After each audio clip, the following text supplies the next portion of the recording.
Здраво, добро дојдовте уште едно видео, каде што ова видео ќе решиме некои задачи за плеоптропност на гени, односно за летални или сублетални гени. И да започнеме. Ова ќе биде многу кратко видео и лесни за задачите. Значи првата задача гласи дека кај расата каракулски овци доминантниот ген W, значи ако имаме W како доминантен, тој условува да имаме сива боја. Сива боја, додека ако имаме рецесивен алел, рецесивно се наследува црна боја. Сега, кога вкрстиле две сиви овци, значи сива со сива овца, тоа значи двете овци кои ги вкрстили имале еден доминантен алел, вториот не го знаеме, вкрстуваме доминантен алел, вториот не го знаеме. Приближно 1/3, значи се добил некој плод, така, и приближно 1/3 изумреле од тие кои биле со сива боја. Значи од тие кои биле со сива боја, 1/3 изумреле. Сега, треба да се одреди генска конституција на родителите и да се даде објаснување за ваквата појава. Сега, за да се случи 1/3 да изумрат, тоа значи дека тие кои изумреле всушност имале различна генска конституција.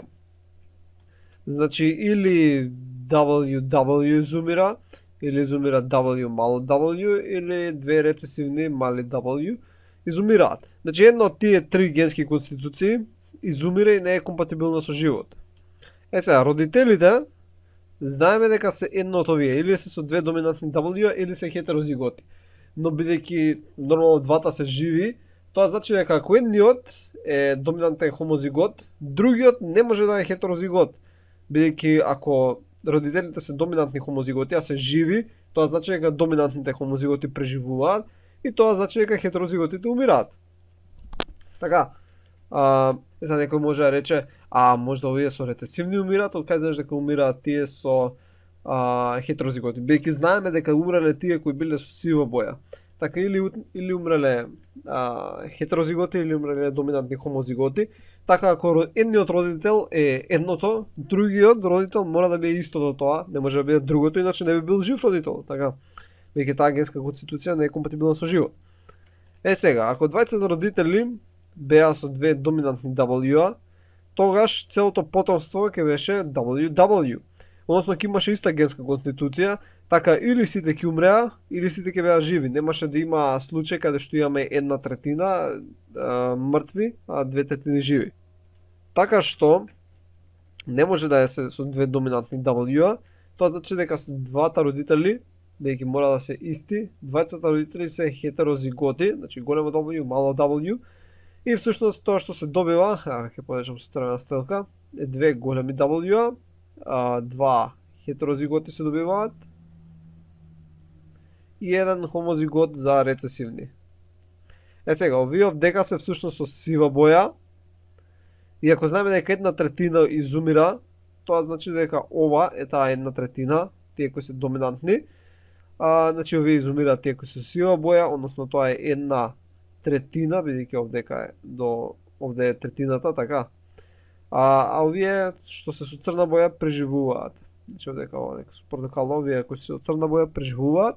И од тоа може да заклучиме дека кога имаме генска конституција која е WW, доминантен хомозигот, таа не е компатибилна со живот и изумира. За плеотропност, нели рековме, зборевме во делото за теорија каде што еден ген контролира всушност повеќе фенотипски својства, така да иако контролира бојата, контролира и други работи, така кога ќе се најави во доминантна хомозиготна состојба, не е компатибилен со живот.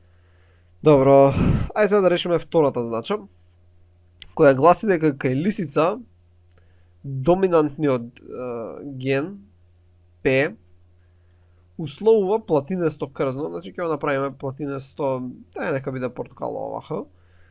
Доминантно условува платинесто крзно, а во исто време и со летално дејство. Значи ако има платинесто и е доминантен хомозигот, ќе изумре, додека рецесивниот алел, всушност, ќе оставиме со жолта боја, условува црно сребренесто крзно, ќе го направиме сиво, и нормална виталност, значи ова е компатибилно со живот.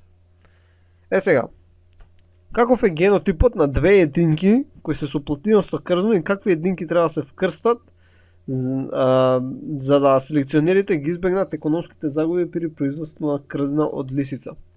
Значи првото прашање не прашува првиот дел од прашањево каков е генотип на возрастни единки со платинасто крзно. Сега, ако имаат платинасто крзно, значи тоа беше првото и се живи, тоа значи дека мора да се хетерозиготи. Значи имаат големо П и имаат мало П. Значи имаат големо П и имаат мало П.